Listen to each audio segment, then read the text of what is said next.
Nallapadu CA Vamshidhar అవినీతికి పాల్పడుతున్నారని Janasena party రాష్ట్ర ప్రధాన కార్యదర్శి బోనపైన శ్రీనివాస్ యాదవ్ ఆరోపించారు. అమరావతి రోడ్లోని క్యాంపు కార్యాలయంలో బుధవారం బోనపైన మీడియాతో మాట్లాడారు. ఈ నెల 19న గుంటూరు ఇన్నర్ రింగ్ రోడ్లోని కృష్ణ చైతన్య హాస్పిటల్లో సీఐ పేరు ప్రస్తావిస్తూ దుండగులు దాడి చేయడం ఆయన అవినీతికి నిదర్శనమని అన్నారు.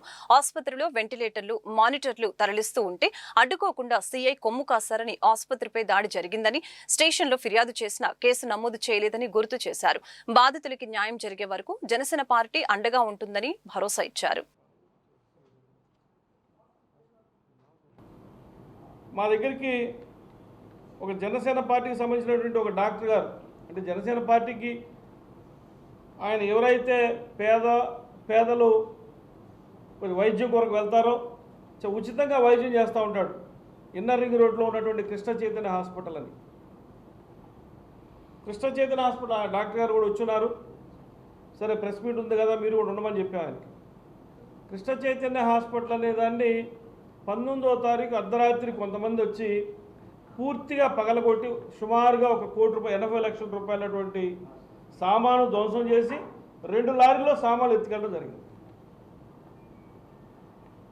అది జరిగేటప్పుడు సంబంధిత నల్లపాడు సిఐ గారు అక్కడే తిరుగుతూ ఉన్నారంట. కనీసం హాస్పిటల్ దగ్గర రావడం కానివ్వండి, దౌర్జన్యం చేసేవారు రావడం కానివ్వండి, దౌర్జన్యం చేసేవారిని ఇద్దరు పట్టిస్తే ఎస్ఐ గారు వస్తే వాళ్ళని పోలీస్ స్టేషన్ తీసుకెళ్ళి వెంటనే పంపించేయడం జరిగింది. అర్ధరాత్రి 11:30 జరిగితే వీళ్ళు కార్యక్రమం అంతా అయిపోయిన తర్వాత 2 గంటలు 3 గంటలు కంప్లైంట్ చేస్తే మరుసటి రోజు ఎస్పీ గారికి కంప్లైంట్ చేసిందా కూడా వీళ్ళు ఎఫ్ఐఆర్ కట్టలేదు. ఆ వచ్చినటువంటి వాళ్ళు ఒకటే చెప్తా ఉన్నారట, సిఐ గారికి మనం 10 లక్షల రూపాయలు ఇచ్చా, ఇబ్బంది లేదు, మన ఇష్టం వచ్చినట్టు చేసుకోవచ్చు అని చెప్తా ఉంటాం. వీళ్ళ దృష్టిలోకి వచ్చింది. అంటే హాస్పిటల్ అప్పటికి ఒక 3 పేషెంట్లు కూడా, మహిళా పేషెంట్లు కూడా ఉండటం జరిగింది. అంతటి కార్యక్రమం జరిగినా కూడా ఇప్పటివరకు కూడా సిఐ గారు అక్కడికి వెళ్ళలేదు, ఏం జరిగిందో విచారించలేదు, ఒక ఎఫ్ఐఆర్ కట్టారు. ఆ ఎఫ్ఐఆర్ కూడా పనికిరాని ఎఫ్ఐఆర్ కట్టారు. ఆ సెక్షన్లో ఎవరైతే దౌర్జన్యం చేశారో వాళ్ళకి అనుకూలంగా ఉండే విధంగా చేశారు. అంటే నల్లపాడు సిఐ గారు అవినీతి ఏ విధంగా ఉందో ఈ సందర్భంగా మీకు తెలియజేస్తాం.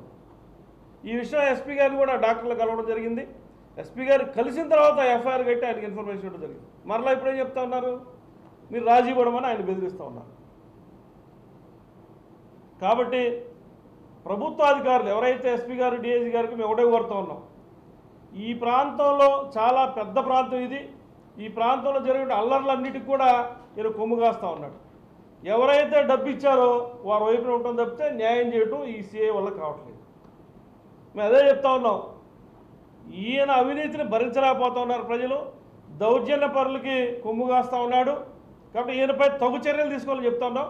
మీకు ఇప్పుడే ఆ డాక్టర్ గారు కూడా పిలిచి ఏం జరిగిందో మీకు వివరించే ఏర్పాటు కూడా చేస్తాం. ఆయన కూడా పిలండి ఒకసారి. అంటే పేదలకు చాలామంది కూడా ఉచిత వైద్యం చేయించాం మేమే.